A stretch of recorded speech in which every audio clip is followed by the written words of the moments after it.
சம்பவம் இடம்பெற்றிருந்தது. இந்த பாட்ஷா பட பாணியில் உங்களுடைய கைகளுக்கு ஒருவர் முத்தம் தந்திருந்தார்.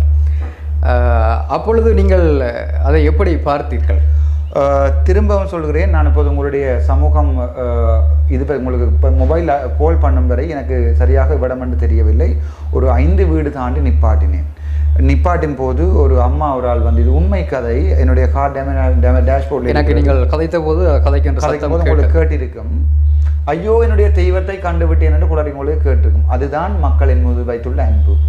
யார் யார் குற்றம் செய்கிறார்களோ அவர்கள் ஆம்புலன்ஸில் வந்து பேஷண்ட் பார்த்துட்டு ஆம்புலன்ஸ் போல் வீட்டு இறங்குகிறார்கள் உயிர் ஆபத்துக்கு. நான் எப்போதுமே தனியாகத்தான் தெரிகிறேன், எனக்கு சாகவும் பயமில்லை. அந்த அம்மா சொன்னார், அவர் சாவச்சேரி டாக்டர் வந்துட்டார் என்னண்டு. அப்போ நான் கண்ணாடி இறக்கி சொன்னேன், ஓமம்மா நான் தான் அதுன்னு சொல்லி. அப்போது அவர் உணர்ச்சி வசப்பட்டு கதைத்தை நான் உணர்ச்சி வசப்பட்ட பாணியில் பதைக்கவில்லை. பொதுமக்கள் அதை வடிவாக விளங்கி கொள்கிறார்கள். ஒரு பொதுமக்கள் வந்து இது சப்போர்ட் பண்ணுகிறார்கள் என்றால் இது ஒரு மாற்றம் தேவைன்னு சொன்னால் சகலரும் வந்து பாதிக்கப்பட்டு தான் இருக்கிறார்கள். இந்நாள் ஒரு பொய்யை சொல்லி இப்படி 30 நாட்கள் பொதுமக்களை ஏமாற்ற முடியாது. உண்மை எப்போதே வெளிவரும். ஒரு சாதாரணமாக ஒரு 50 பொதுமக்கள் கூட என்னை பற்றி கூடாமல் எழுத வலிக்கிட்டால் ஊடகங்களில் அது வந்து பரவும் தீயா. 500 பேர் எழுதியும் தீயா பரவாமல் எழுதுகிறாக்களுக்கு எங்கே நிற்கிறாய், நாங்கள் உன்னோடு வந்து கதைக்கிறோம் என்பதை மக்கள் தெளிவாக புரிந்து கொள்கிறார்கள். அது நீங்கள் வடிவாக விளங்கிக் கொள்ளும். இது என்னுடைய போராட்டம் அல்ல. அதோடு நான் இந்த போராட்டத்தை ஸ்டார்ட் பண்ணணும் இல்லை. அந்த குற்றம் சாட்டப்பட்ட டாக்டர் வந்து அவருடைய ரூமை நான் இங்கு மாற்றும் போது அவர் தானாகவே போய் பிரான்ச் யூனியன், அதாவது வந்து GMOA பிரான்ச் யூனியன் ஸ்ட்ரைக் அப் பண்ணி 3 நீதிமன்றத்தில் நான் கேட்டேன் தெளிவாக, ஐயா 3 நாள் டயாலிசிஸ் பேஷண்ட்ஸை விட்டு போட்டு ஓடி போய் ஸ்ட்ரைக் பண்ணி மீடியாவுக்கு கொடுத்து அர்ச்சுனாவை ரிமூவ் பண்ணி சொன்ன அவர்கள் சுற்றவாளிகளா?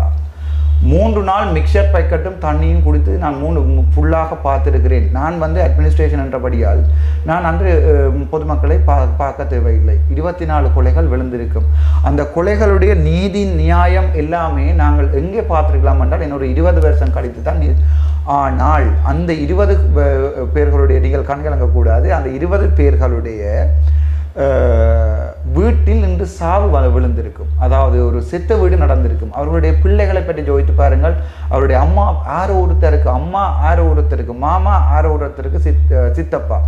அவர்களை கொன்றுதான் தங்களுடைய உரிமை எடுக்க போகின்றன்னு சொல்லி GMOA செய்யுமாக இருந்தால் அவர்களை காப்பாற்றி 5 வருடம் அல்ல 50 வருடம் உள்ளேயும் என்னை சந்தோஷமாக வைத்திருப்பார்கள்.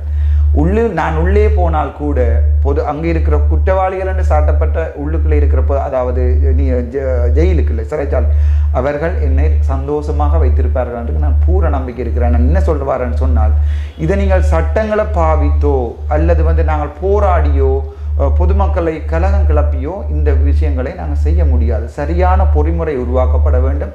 நாளை சுகாதார அமைச்சர் வருகிறார்.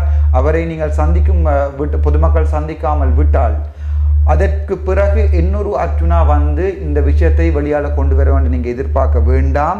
ஏனென்று சொன்னால் என்னுடைய குரல் வலை சட்டங்கள் கொண்டு நெறிக்கப்படுமாக இருந்தால் இனிமேல் யாரும் இது சம்பந்தமாக குரல் கொடுப்பதற்கும் பயப்படுவார்கள். அது உங்களை வடிவாக விளங்கிக் கொள்ளுங்கள். நான் என்ன இதுக்கு இழக்கிறேன் என்று வைத்துக் கொள்வோமே, என்னுடைய பிள்ளைகள் வந்து பிள்ளை வந்து என்ன இழக்கிறார்கள் என்று வைத்துக் கொள்வோம். ஆனால் இனியொரு தடவை எனக்கு நம்பிக்கை இல்லை, இப்படியான ஒரு சந்தர்ப்பத்தில் இன்னொரு பொதுமகன் இந்த சாதாரணமாக இந்த பொது பிரச்சனை நீங்கள் ஊடகத்தில் எழுதியிருந்தால் ஊடகம் வைத்தியர்களை குற்றச்சாட்டுகிறது என்று மட்டும்தான் எடுத்திருப்பார்கள். ஆனால் இந்த விடயத்தில் வைத்தியனாக நான் சொன்னபடியால் பொதுமக்கள் அதை ஏற்றுக்கொண்டார்கள். உண்மை பிரச்சனை இருக்கிறது. 21 லட்சம் அனுப்பியும் காய்ச்சலுக்கு மருந்தெடுத்த வரலாறுகள் எல்லாம் யாழ்ப்பாணத்தில் உண்டு. இதே நீங்கள் 2500 ரூபாய் கொழும்பில் எடுத்திருக்கலாம். இதனை நான் சுட்டிக்காட்டிய போது சமூகம் அதை உணர்ந்து கொண்டது. உங்களுடைய ஊடகம் ஒரு சமூக ஊடகம். சமூகம் அதை உணர்ந்து கொண்டது, பொதுமக்கள் உணர்ந்து கொண்டார்கள். இந்த போராட்டத்தை சட்டத்தை பாவித்து குரல் வழியை நெறிக்க முற்படுகிறார்கள். இதற்கு சட்டவாளத்தை